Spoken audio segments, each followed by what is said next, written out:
Can we respond to the comments about I would just like to recommend you close citizens' communications on items on the agenda before we Okay. do. If that is, there's one thing that never gets mixed, and that's water and sewer. It's patently illegal, it's dangerous and reckless, and that would not happen. And if it did, it would be reported. So any other statement about that is preposterous and flat out offensive to the staff.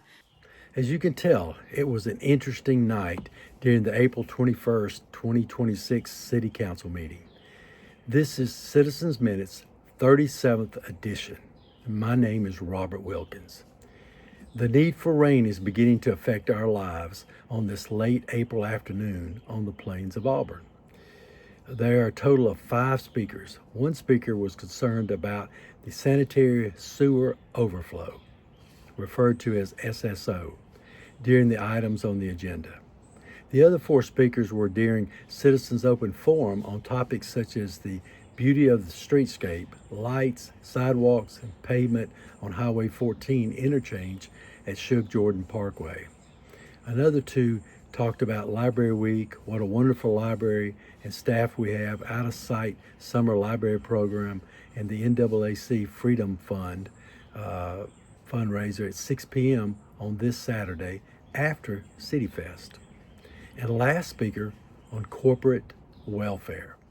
I realize the agenda concerns the sanitary sewer overflow report, and I appreciate the chance to speak on these interconnected water and sewer issues affecting so many of us right now. The City of Auburn built its first centralized wastewater treatment plant back in 1958. In 1985, constructed the current facility, including the H.C. Morgan Water Facility, originally designed for 5.4 million gallons per day, and the North Side facility. Over the decades, the system has seen major upgrades. H.C. Morgan permitted capacity has grown to 25 million gallons per day, more than 4 times its original size. The collection system now includes about 350 miles of sewer lines and serves over 22,000 customer accounts, operating under the contract with Veolia. Yet, despite this investments and expansion, sanitary sewer overflows, SSOs, continue to happen. Just in the last 43 days, we've seen multiple SSOs. On March the 9th, near 101 Carter Street, March the 18th in the wooded area beside 604 South Dean Road, April the 10th near 344 Bowden Drive, and another on April the 15th in the median of West Magnolia Avenue. In each case, crews responded quickly, removed blockage, and stopped the discharge. But even small overflows of untreated sewage into the creek's wooded areas or streets raises real concerns about the aging collection system capacity and long-term conditions, especially as rapid development continues to push growth faster than infrastructure can keep up with. At the same time, over the last 30 days, many residents, including myself, have noticed our drinking water smelling strongly like sewer or having an off, foul taste. The Water Board contributes this to seasonal algae or organic compounds in our surface water. Sounds like sources like Lake Ogletree. And they assured us the water meets all standards with no health risk. While I am trying to accept this explanation, the timing with these recent SSO is deeply concerning to citizens. We deserve full transparency on whether there is any connection or if any other factors in the system are contributing. The three-way balance of power in the City of Auburn has been quickly eroded. The strength of the city has always been in the power of its citizens. Yet we've taken the easy road. We have negated our responsibility by failing to reach the issues, failing to demand the financial data that citizens need and deserve, and failing to properly select our council and mayors with our great talent pool this wonderful city has always provided. The results has been an over-aggressive, non-elected city manager whose influence has grown unchecked. Let me be clear, if the imbalance continues, city problems, including sanitary sewer overflows, water quality complaints, and infrastructure failures, will only grow at a faster pace. I've spoken many times before about the need for citizen majority task force, better public records access, and balancing flashy developments and corporate incentives with the basics that protect our community. We cannot continue to react to overflows with quick cleanups while the underlying collection system struggles. We need a clear, long-term plan, full public reporting, and an overall flow of volumes. What reaches our waterways, root causes beyond blockage and aggressive upgrades to an aging lines and capacity where growth has outpaced the infrastructure. The Loveless Village on the Plains was chartered in 1839 with a vision of community and care. Yet right now that vision is being drowned out by literally and figuratively stink rising from our streets, our creeks, and our kitchen faucets. We're paying premium rates for a system that keeps overflowing and a water supply that smells like raw sewage. Like an unelected city manager steers the ship and citizens are left holding their noses in their wallets. It's time to end this rotten deal. Restore the balance of power to the people who actually live here. Demand real transparency, real infrastructure investment, and real accountability before the stink of neglect becomes the permanent smell of Auburn. Remind everybody of for all of the public to see, and likely where Mr. Wilkins received this information, any sanitary sewer overflow is on our website by fiscal year, absolutely listed. What's ironic is we had a lot more in fiscal 25. We've had 4 in fiscal 26. They're required by law to be reported. We take them seriously, and I'll have Eric Carson, our Water Resource Management Director, speak a little bit to that. Okay, starting with sewer overflows and our aging infrastructure, as you well know, every year we do an SSES evaluation, sanitary sewer evaluation study in multiple basins across the city. We prioritize those basins, look for aging infrastructure, and come up with rehabilitation projects that are on our CIP every year. Just this past year, we completed the rehab of the Tacoma outfall basins and the Mall outfall basins, and we're working on other ones right now. But every year we do that. The number of sewer overflows we have, they're typically it ranges between 10 to 15 a year. Some of those you can't help. We got roots in the systems, you get grease in the systems, you get blockages from construction debris that gets in there. You get storm pipe collapses on top of sewer mains. We have to report everything. It's not most of these are not capacity related. There's some other source that's causing most of them.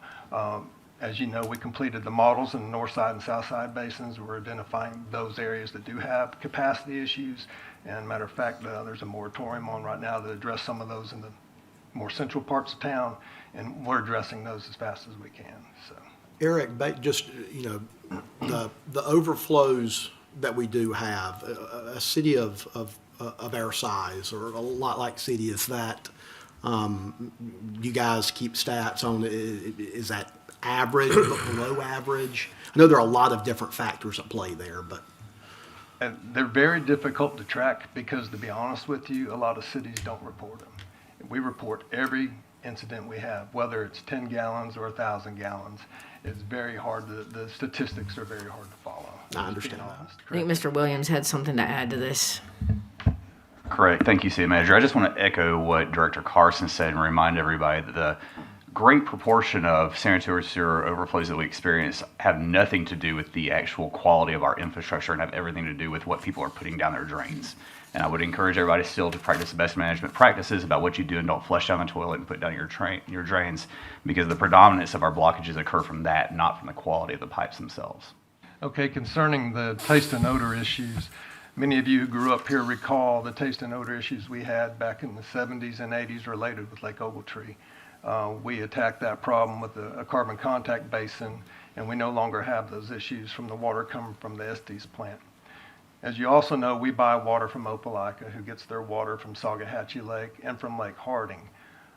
Historically, they never had algae bloom issues until about 10, 15 years ago. They started showing up in Salgahatchee, and just in the last 8 years, they started showing up at Lake Harding. I'm in constant communication with Opelika. They are addressing the issues.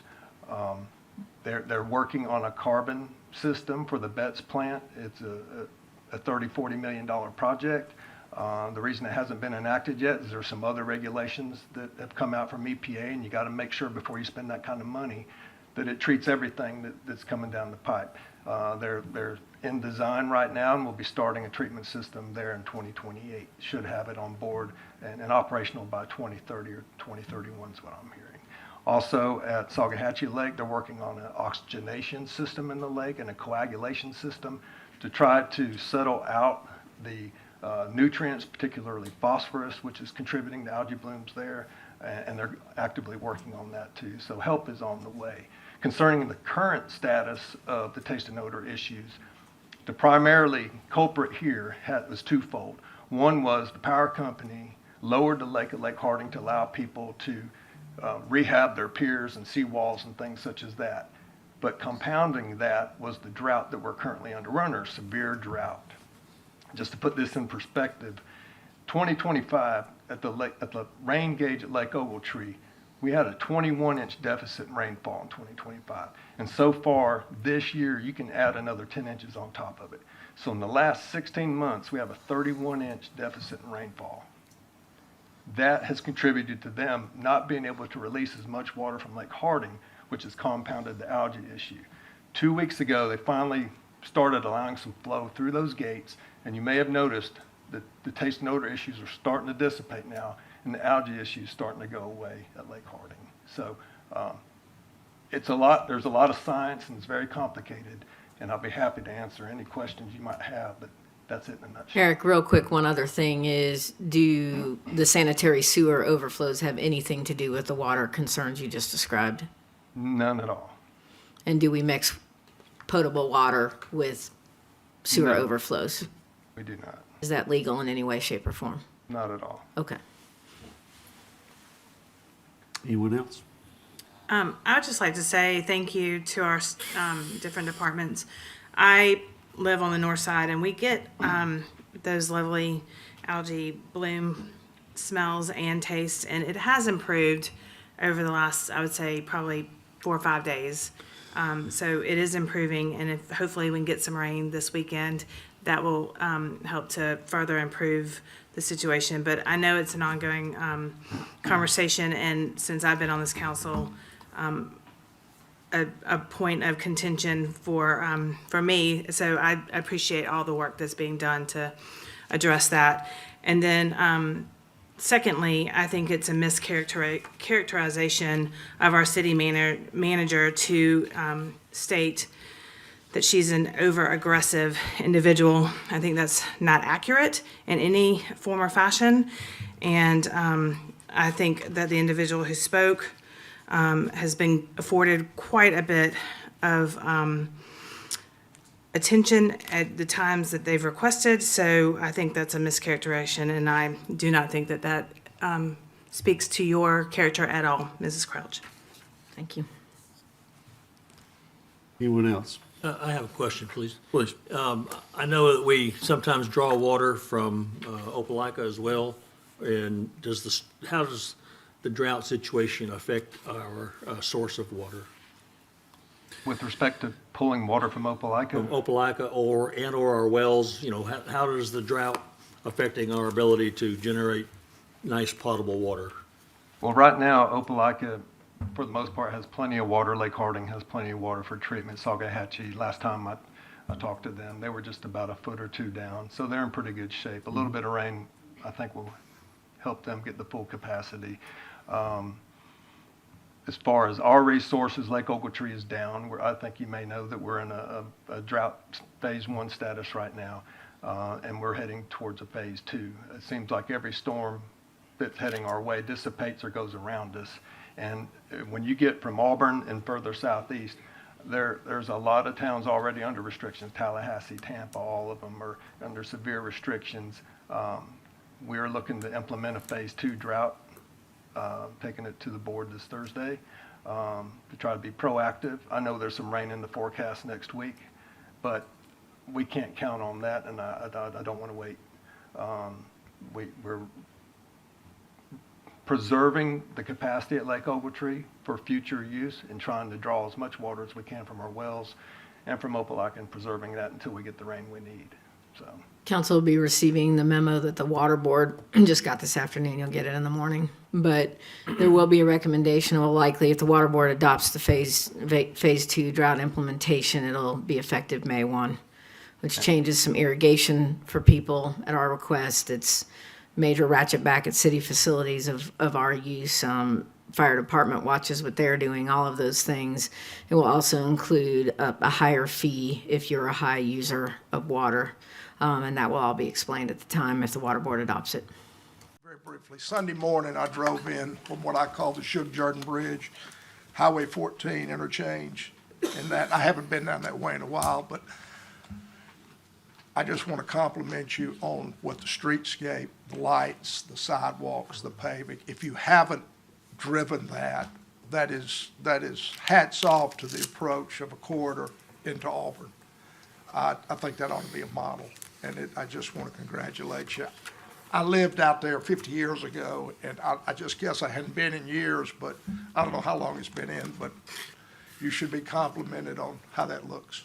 Thank you. Thank Mr. Hood, we're awful proud of it, too. And I'm wearing my Auburn Public Library t-shirt. This is Library Week across the country, and I just want you all to know what a wonderful library we have in Auburn, and a wonderful staff. And we went to a library board meeting this morning, and the summer program is going to be out of sight. So thank you all. I'm wearing this year's library t-shirt. There's now a sweatshirt you can get as well, which I just got. Today is also National Library Workers Day. So if you know any library workers, there's one in the building. Be sure and congratulate them and thank them for their work. And as you said, the library workers here are going to be working their tails off this summer, doing programs for adults, kids, and all sorts of wonderful things, as well as getting ready to occupy the new library. Also, I want to thank Parks and Rec and all of the city employees that are going to work so hard this weekend. It's not just Parks and Rec. I don't even know what all departments are going to be out there to make City Fest into the wonderful thing that it is, and it gets more wonderful every year.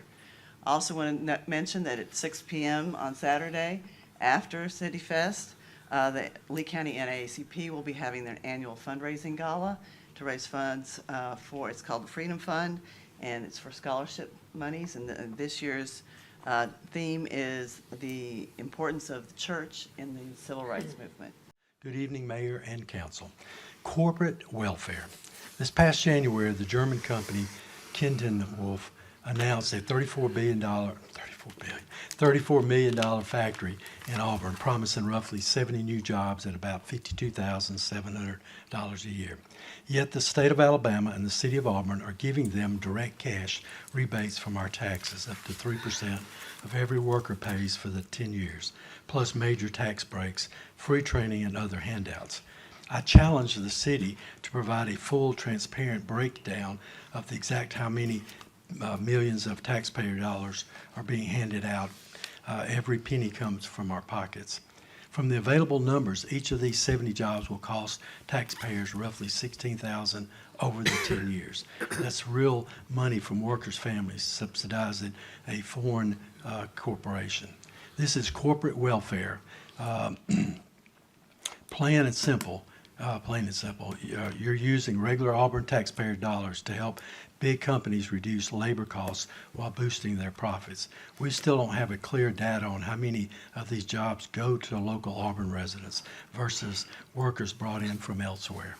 Announcement brags about new jobs in partnership, but never shows the real numbers. Meanwhile, Auburn's technology parks already employ 5,000 people across dozens of corporations, small businesses, and the true backbone of our economy is the small business that creates most of the jobs. Here, and yet they get only scraps, small loans or a tiny grant, nothing like the sweetheart deals given to the big corporations with deep pockets. In the last 5 years, population grew 9.5%, but the city revenue exploded 45%. That is all this. What is all this extraordinary extra money funding besides massive corporate giveaways, government expansions, and grand projects? If you're handing out corporate welfare to the big players, then you must give real meaningful support to small businesses. too, not token gestures. This is fair. We're picking winners and losers with taxpayers' money, propping up corporations that already have every advantage while sidelining the local shops and entrepreneurs who live here and keep money circulating right in Auburn. Auburn can and must do the better. It's time to sharply cut back on the corporate welfare and thread all business equalities with practical support, especially for the small ones that are the real heart of our community. When you stop playing favorites and quit forcing taxpayers to subsidize corporate profits, then Auburn can build a stronger, fair economy for everyone. When I first sat on this council about 7 years ago, I was critical of the commercial and industrial incentive programs as well. And I found that the reason I was critical of them was that simply I was ignorant about how the programs worked. There's not a nickel of taxpayer money that goes into those programs. An abatement program is just that. It's money that they don't pay. It's not money that comes out of our general fund or elsewhere. So the fact that I was ignorant, I learned. I just hope other ignorant folks can also learn. Thank you, Mr. Griswold. Martin Luther King said, quote, "Everyone is on welfare in this country. The problem is that we are all too often have socialism for the rich and rugged free enterprise capitalism for the poor." Citizens' questions. Emmett asks, "Robert, please clarify Councilman Griswold's comment that he once was ignorant and that he hoped other ignorant folks can learn also. He seemed to insinuate that you were ignorant until you understood his way." Well, Emmett, it's not his way, but the city management way. Councilman Griswold does not seem to understand if you take money from the general fund or never put it in the general fund, it still costs we the citizens. Let me give you an example. Under normal circumstances, we'll take a group of 15 businesses and a manufacturing company, both having to pay $1 million in taxes over 10 years. But the manufacturing company, with its incentives, will pay only $800,000 over 10 years. Who lost the $200,000 revenue? Yes, we the citizens. Please make comments on Citizens Minutes by going to Nextdoor, YouTube, or Facebook. Your counsel is only as good as the information that you gather. Ms. Bolt, you are done. Ms. Bolt, you are done. I don't know what qualifies you to make the decision, the police department needs this or too aggressive, whatever. I don't know where your qualifications come from. Claiming that their rights were being violated. And I take my job very seriously. Become a danger zone for Americans who still Point cherish. of order, Mr. Mayor. Our library is not dangerous at all. It is morally dangerous. They do not want citizens' input. They just want our money.